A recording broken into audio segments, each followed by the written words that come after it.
Olá pessoal, tudo bem com vocês? Meu nome é Fabrício, eu faço parte da equipe da PhysioCode e vou estar conversando com vocês sobre avaliação postural. O que é avaliação postural? É a disposição relativa do corpo em qualquer momento e é um composto das posições das diferentes articulações do corpo nesse exato momento. E para se obter uma boa postura do corpo, é necessário ter o posicionamento correto das articulações. Nós podemos pegar como referência a linha da gravidade para determinar a simetria antero-posterior do corpo.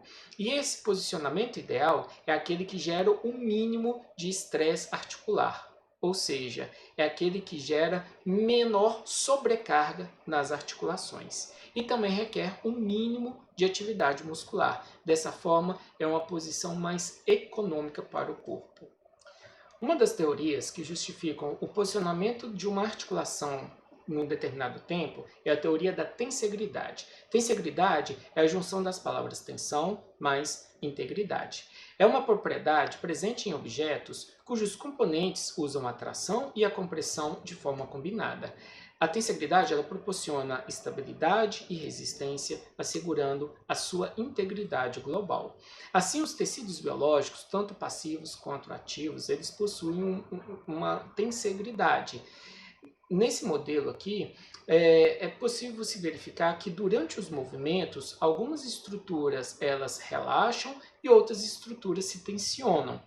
Essas estruturas que se relaxam e se tensionam são os nossos tecidos biológicos, como, por exemplo, as faces, os tendões, os ligamentos, os músculos, a pele, os ossos. Assim, um equilíbrio de forças anteriores e posteriores, mediais e laterais, por exemplo, que permitem que uma determinada articulação esteja naquela posição naquele instante de tempo. Algumas orientações gerais para avaliação postural. Primeiramente, o indivíduo tem que trocar uma vestimenta adequada, com exposição dos marcadores anatômicos que serão utilizados como referência. Esse indivíduo ele pode assumir diferentes posturas, como postura em pé, sentado, deitado, mas nós vamos abordar aqui somente a postura em pé. O indivíduo tem que assumir uma posição mais relaxada possível. O avaliador ele, é sugerido que ele siga uma sequência para essa avaliação de inferior para superior, né, dos pés à cabeça, as vistas anterior, lateral, posterior e a flexão anterior do tronco são as vistas indicadas para se realizar essa avaliação, e é necessário respeitar algumas particularidades dos diferentes públicos, como por exemplo avaliar um bebê é diferente de avaliar um adolescente, um adulto, um jovem, um idoso, ou um atleta de ginástica olímpica vai ter uma postura totalmente diferente de um levantador de peso, por exemplo. Ou uma grávida vai ter uma postura diferente da postura de uma mulher que não esteja grávida. Então, é necessário entender o público que você está avaliando para respeitar essas particularidades. Aqui, especificamente, nós vamos falar de adultos jovens sem alterações patológicas. Assim, para se fazer a avaliação postural, é necessário que o indivíduo ele esteja com a vestimenta adequada, com as partes do corpo que serão avaliadas expostas, na postura ortostática, em pé, relaxado, tanto na vista anterior quanto na vista lateral e também na vista posterior. E pode ser utilizado alguns recursos adicionais que facilitam a visualização das simetrias bilaterais ou assimetrias, como por exemplo o cimetógrafo, que pode ser tanto com um instrumento externo ou pode ser utilizado a partir de aplicativos de celulares que permitem essa visualização. Um outro recurso que é indicado para se fazer avaliação postural é a utilização de marcadores retroreflexivos, que são essas bolinhas cobertas por uma fita que é reflexiva, que quando se faz uma foto utilizando flash, essas bolinhas se acendem e facilita a visualização desses pontos anatômicos específicos utilizados como referência, tanto na vista anterior, na vista lateral, quanto na vista posterior. Na vista anterior, nós podemos traçar uma linha que vai do nariz ao externo, o umbigo, passando aqui na síntese pública, passa entre os dois joelhos e passa entre os dois maléolos. Nessa vista anterior, nós podemos ver o alinhamento dos dedos do pé, o nível dos maléolos, você tem um mais alto do que o outro, como que está o posicionamento das patelas, como que está o alinhamento das cristas ilíacas, a simetria das espinhas ilíacas anterosuperiores. Ainda nós podemos ver como que está o alinhamento do ombro, como que está o alinhamento da cabeça em relação à inclinação e às rotações, e ainda o alinhamento dos membros superiores em relação ao tronco.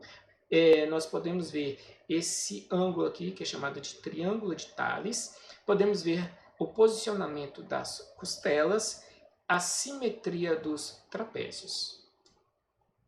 Na vista lateral, essa linha ela vai do lóbulo da orelha, passando no acrômio, passando no trocânter maior do fêmur, ligeiramente anterior ao joelho, ligeiramente anterior ao maléolo lateral.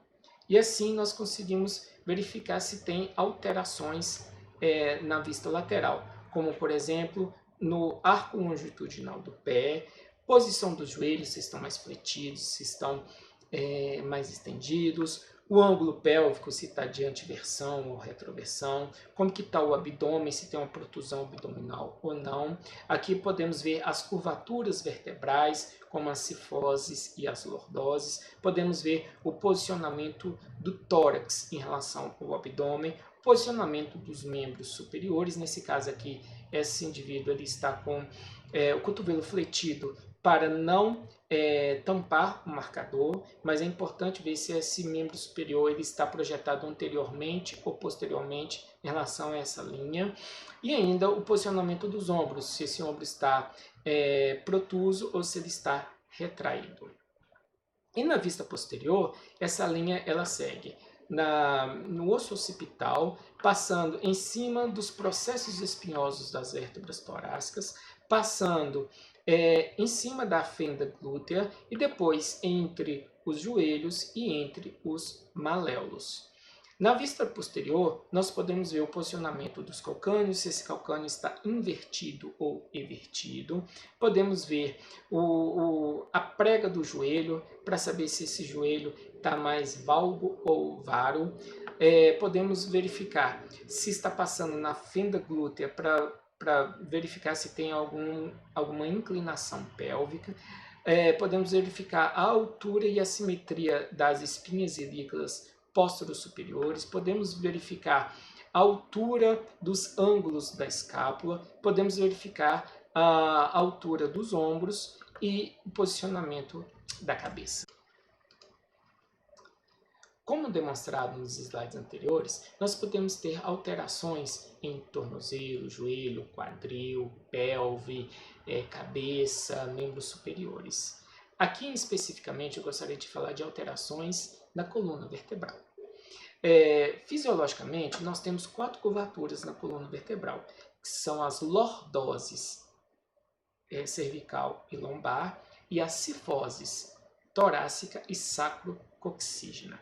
A primeira alteração que nós podemos ter são a exacerbação dessas curvaturas, como por exemplo as hiperlordoses e as hipercifoses. A segunda alteração mais comum que pode acontecer são as retificações dessas curvaturas, como por exemplo uma retificação torácica e retificação lombar. E uma terceira alteração que é muito comum, principalmente em adolescentes, é a postura desleixada, no qual há uma hipercifose torácica, uma retificação da lordose lombar e uma projeção anterior da pelve. Na vista posterior, normalmente não deveria ser observado nenhuma curvatura. A coluna deveria ser bem alinhada posteriormente. E a principal alteração do desvio lateral da coluna na vista posterior ela é conhecida como uma escoliose, no qual há um desvio lateral da coluna. Essa escoliose ela pode ser torácica, lombar ou conjugada torácica ou lombar, tanto para a direita quanto para a esquerda. Não só a coluna, mas também outras partes do corpo podem ter suas posturas alteradas, como por exemplo o tornozelo, que o tornozelo pode ser invertido e evertido, como os joelhos, que pode ser valgo, ovaro, fletido ou estendidos, os quadris que podem ser fletidos, estendidos, a pelve que pode ser inclinada para a direita, para a esquerda, pode ter uma báscula anterior, posterior, uma anteversão, uma retroversão, os ombros que podem ser protusos, retraídos, elevados, deprimidos, os membros superiores que podem ter esse ângulo de Thales aumentado ou diminuído, a cabeça que pode ter uma inclinação para a direita, para a esquerda, pode ser rodado para a direita, para a esquerda, ou seja, várias alterações podem acontecer em outras partes do corpo. E para entender mais sobre essas alterações, eu indico esses livros que eles são muito mais detalhados sobre o que é avaliação postural e como que ela deve ser feita e o significado de cada uma das alterações que podem ser observadas.